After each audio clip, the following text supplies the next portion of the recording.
Hello बच्चों, कैसे हैं आप लोग। आई होप आप सारे बहुत अच्छे होंगे और क्लास 12th की प्रिपरेशन भी आप बहुत अच्छे तरीके से कर रहे होंगे। और आज बच्चे जो हम टॉपिक पढ़ने वाले हैं उसका नाम है बच्चा कैपेसिटर, जिन्हें हम पढ़ते हैं हिंदी में संधारित्र। सर ये कैपेसिटर क्या डिवाइस होती है, कहाँ पे काम में आती है, कैसे काम करती है, सारी बातें आज इस वीडियो में हम करने वाले हैं। तो एक अच्छे बच्चे की तरह प्लीज़ नोटबुक और पेन लेके साथ में बैठ जाना। जहाँ मैं बोलूँ आपने नोट डाउन करना है, जहाँ मैं बोलूँ आपने इसका स्क्रीनशॉट लेना है। चलो बच्चा शुरू करते हैं। तो कैपेसिटर बच्चा थोड़ा बहुत जाना होगा आपने इसके बारे में। तो एक डिवाइस होती है जो चार्ज को स्टोर रखती है। पहले बच्चे इसके बारे में बात करते हैं कि सर इसकी ज़रूरत हमें कहाँ पड़ती है। तो आपने सबने देखा होगा इसको, हालांकि हमारे घर में जो भी इलेक्ट्रिकल इंस्ट्रूमेंट लगे होते हैं लाइक फैन, कूलर, मोटर, इन सब में, और आजकल हमारे फ़ोन में, लैपटॉप में, कंप्यूटर में, सब जगह बहुत सारी टाइप्स ऑफ कैपेसिटर होते हैं जो लगे होते हैं। पर मैं जो आज बात करने वाला हूँ वो बात करने वाला हूँ जो आपके घर में फ़ैन में, मोटर में और कूलर्स वगैरह में लगे होते हैं। सर इसका काम क्या होता है। तो बच्चे हम सब लोग जानते हैं कि हमारे घर में जो वोल्टेज जो आता है ना, वो वोल्टेज बच्चे आता है 220 वोल्ट, हम सारे जानते हैं। उसकी जो बच्चे फ्रीक्वेंसी होती है, आवृत्ति होती है बच्चा, वो होती है 50 हर्ट्ज, 50 हर्ट्ज। और सर उसमें कितना करंट आता है सर, तो उसका बच्चे मैग्नीट्यूड होता है लगभग 5 to 6 एम्पियर। इतना वोल्टेज है सर, ये उसकी फ्रीक्वेंसी है सर। फ्रीक्वेंसी मतलब सर एसी करंट जो होता है डायरेक्शन चेंज करता है विथ रिस्पेक्ट टू टाइम, तो उसकी फ्रीक्वेंसी ये है। इतना करंट सर वहाँ पे आता है और ये हम सारे जानते हैं। और मान लीजिए देखो बच्चे, मैंने यहाँ पे एक सीलिंग फैन बनाया हुआ है, बहुत ही खूबसूरत सा, ठीक है। और ये क्या बला है सर, डिस्कस करूँगा, टेंशन ना लो। देखो बच्चा, सीलिंग फैन हो चाहे कूलर हो, इनको चलने के लिए, इनको स्टार्ट करने के लिए हमको बच्चा कम से कम 20 to 30 एम्पियर करंट चाहिए होता है। देखो सिर्फ शुरू करने के लिए इसको स्टार्टिंग में इतना करंट चाहिए होता है, उसके बाद तो इतना ही इनफ है। पर इसको यदि ये रेस्ट पे है, इसको घुमाने के लिए, रोटेशन करने के लिए इनिशियल में हमको इतना करंट चाहिए होगा। तो सर ये बाकी का जो करंट है, इतना करंट तो हमको मिल जाएगा सर्किट से, कोई दिक्कत नहीं सर। जो रिमेन जो करंट है वो कौन देगा। हाँ, तो अब हमारी बात हम करने वाले हैं कैपेसिटर के बारे में। तो देखो बच्चा, तो वो ये डिवाइस है कैपेसिटर जो चार्ज को देने वाला है इन इंस्ट्रूमेंट को, चाहे वो सीलिंग फैन हो चाहे वो कूलर हो, ठीक है। मैंने देखो बच्चे यहाँ पे डायग्राम बनाया है जो आप देख पा रहे हैं। यहाँ पे सर्किट है, ठीक है, और यहाँ से वायरिंग जा रही है, ये सीलिंग फैन है, ठीक है। और आपने सब वायर के बारे में जाना होगा कि 3 वायर्स हमारे यहाँ पे सर्किट्स में आते हैं। सबसे मेन जो होता है बच्चे वो होता है फेज वायर, इसको बोलते हैं वैसे main wire, phase wire, main wire. इससे बच्चा इलेक्ट्रिसिटी होके जाती है। इलेक्ट्रिसिटी जाती है सर फेज वायर में, क्या वापस भी आती है? बिल्कुल आती है। कौन से वायर से? तो बच्चे न्यूट्रल वायर से इलेक्ट्रिसिटी वापस आती है। सर ये तो हमने कुछ नया सुना है सर। बिल्कुल बच्चा, इलेक्ट्रिसिटी को जाने के लिए रास्ता चाहिए और आने के लिए भी क्या चाहिए सर, रास्ता चाहिए। यदि मैंने यहाँ से सर्किट को कट कर दिया तो क्या सर करंट फ्लो होगा? बिल्कुल नहीं होगा। ये वायर बच्चे होता है अर्थिंग के लिए। यदि आपने अर्थिंग और फेज लगा दिया तो भी फैन नहीं घूमने वाला भाई। तो सर ऐसा क्यों होता है? तो एक एग्जाम्पल से आप समझ सकते हैं बच्चा कि हमें सर्वाइव करने के लिए हमको कौन सी गैस चाहिए होती है? ऑक्सीजन चाहिए। हम सिर्फ ऑक्सीजन हमको सिर्फ लेते ही रहे, हम उसको CO2 को रिलीज ना करें तो क्या हम जिंदा रह सकते हैं? बिल्कुल नहीं रह सकते सर। वैसे ही क्या होता है बच्चे, यदि कोई इंस्ट्रूमेंट करंट लेता रहेगा ना, यदि वो रिलीज नहीं करेगा तो वो इंस्ट्रूमेंट काम नहीं करेगा। तो सर सर्किट में क्या होता है, रेड वायर जो होता है, जो मेन वायर जिसे कहते हैं, जिससे बच्चे इलेक्ट्रिसिटी जाती है, उसमें से करंट, उसमें से चार्ज जाते हैं। और कौन से वायर से सर वापस आते हैं? तो बच्चों वो ब्लैक वायर जिसे कि अपन कहते हैं उदासीन वायर, न्यूट्रल वायर से इलेक्ट्रिसिटी वापस आती है। और अर्थिंग के लिए कोई सर्किट हो जाए बाई चांस, तो जो करंट है, जो अनावश्यक करंट है, अनावश्यक वोल्टेज है, अर्थिंग में भेजने के लिए हम अर्थिंग करते हैं, ठीक है, जिसका वायर अक्सर बच्चे ग्रीन होता है, ठीक है। तो देखो इसको चलने के लिए चाहिए इतना करंट, हम दे रहे हैं इसको 5 to 6 एम्पीयर करंट। तो सर बाकी का करंट कौन देगा, बाकी का चार्ज कौन देगा? तो मैंने यहाँ पे क्या लगाया बच्चों, कैपेसिटर, आई होप आपको समझ में आ गया होगा इसका काम क्या होने वाला है। ये बच्चे चार्ज को स्टोर रखता है और काम पड़ने पर उस चार्ज को एक साथ उनको किसी भी इंस्ट्रूमेंट को दे देता है सर।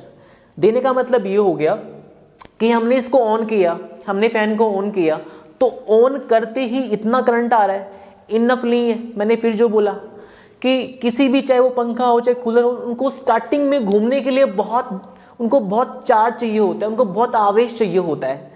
इतना इनफ नहीं है, तो कुछ चार्ज तो आ गया यहाँ से, बिल्कुल आ गया सर। कुछ चार्ज दे देगा ये कैपेसिटर, जो चार्ज को, जो आवेश को स्टोर रखता है। जैसे इस आपने इसको ऑन किया, कुछ करंट यहाँ से आ गया बच्चा, कुछ करंट यहाँ से आ गया, तो फैन घूमना चालू कर देगा, ठीक है। और जैसे घूमना चालू कर दिया बच्चे, फिर इसका काम कुछ भी नहीं होता, फिर चाहे इसको आप हटा लो, इसको आप रिमूव कर लो, फैन फिर भी चलता रहेगा। तो समझ में आया होगा कि इन इंस्ट्रूमेंट को स्टार्ट करने के लिए, चालू करने के लिए जो चार्ज चाहिए होता है ना, वो उतना इनफ नहीं है, तो कैपेसिटर लगाते हैं अपन। कूलर हो चाहे मोटर हो, एक बार इंस्ट्रूमेंट यदि रोटेशन करना चालू कर देगा, उसके बाद में इसका काम कुछ भी नहीं है, इसको चाहे आप यहाँ पे से हटा दो, कोई दिक्कत नहीं है सर, ठीक है।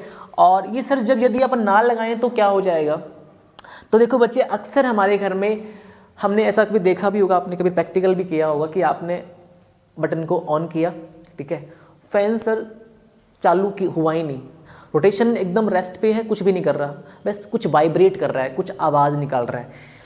तो हमारे घर में बड़े हमसे क्या बोलते हैं कि भाई एक लकड़ी ले ले, एक झाड़ू ले ले और इसको थोड़ा घुमा दे, और हमने क्या देखा है, वो घूम भी जाते हैं। तो ऐसा क्या जादू किया है इस झाड़ू ने, उस लकड़ी ने, तो बच्चे वही जादू करता है कैपेसिटर इन इंस्ट्रूमेंट में।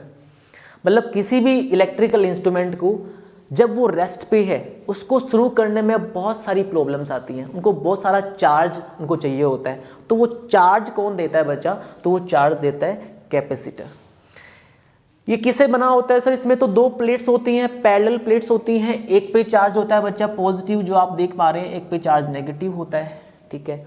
और इसका सिंबल क्या होता है सर, तो सर्किट में सिंबल ये होता है, और वैसे इसको रिप्रेजेंट करते हैं सी से, रिप्रेजेंट करते हैं सी से। इसका फॉर्मूला क्या होता है, तो बच्चा होता है C = Q/V। ये कहाँ से आया सर, यदि ये बच्चे यहाँ से आया, यदि आप किसी भी सर्किट में किसी भी चीज़ को, यदि आप चार्ज को इंक्रीज करोगे ना बच्चा, तो वहाँ पे वोल्टेज भी इंक्रीज होता है। कोई इंस्ट्रूमेंट में, कोई ऑब्जेक्ट में यदि आप वहाँ पे नंबर ऑफ चार्ज बढ़ाते हो ना, तो वहाँ पे वोल्टेज भी क्या होता है, इंक्रीज होता है। मतलब ये होता है डायरेक्टली प्रोपोर्शनल।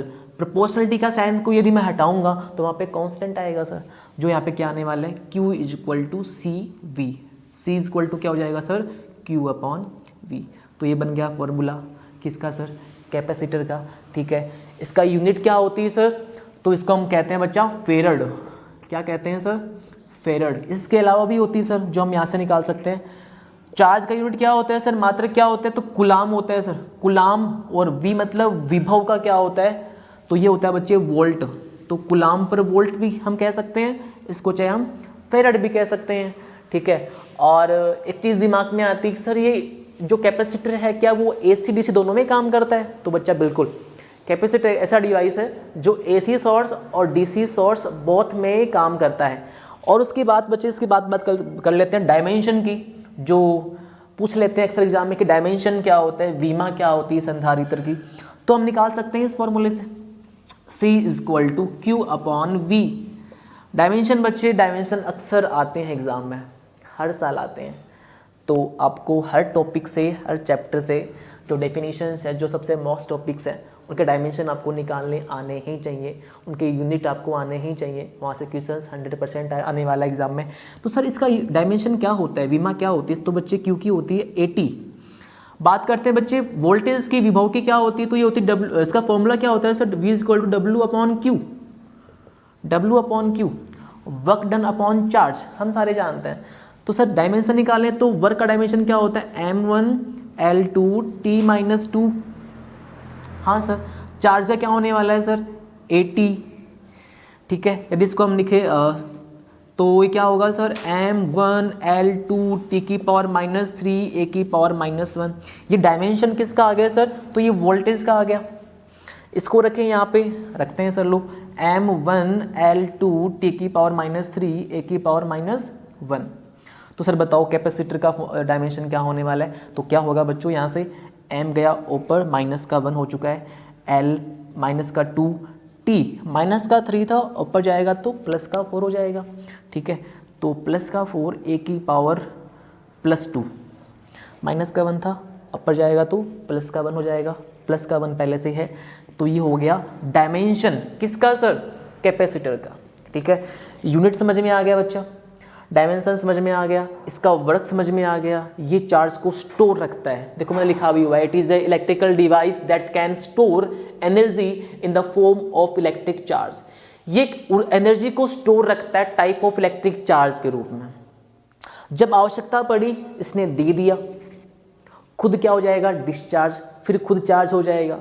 देखो बच्चे, एक टाइप की वैसे ये बैटरी होती है, पर बच्चे बैटरी में इसमें डिफरेंट क्या होता है सर, कि बैटरी इंस्टेंट सारे चार्ज को एक साथ फ्लो नहीं करवाती, एक साथ वो डिस भी नहीं होती। पर कैपेसिटर क्या होता है, ये एक साथ चार्ज को दे भी सकता है और एक साथ चार्ज को ले भी सकता है, ठीक है। इसका डिफरेंस याद रखना।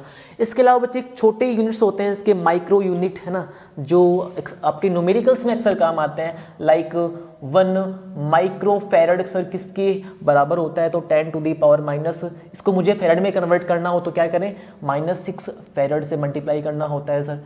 1 मिली फैरड की बात करें तो 10 टू दी पावर -3 फैरड, और 1 nano farad is equal to तो 10 टू दी पावर -9 फैरड। ये बच्चे हमने कुछ बातें करी आज कैपेसिटर के बारे में, ये क्या होता है, कहाँ पे सर्किट में कैसे काम करता है, यूनिट और डायमेंशन, और यहाँ से क्वेश्चंस बन सकते हैं बच्चा। आई होप आपको ये टॉपिक समझ में आया होगा।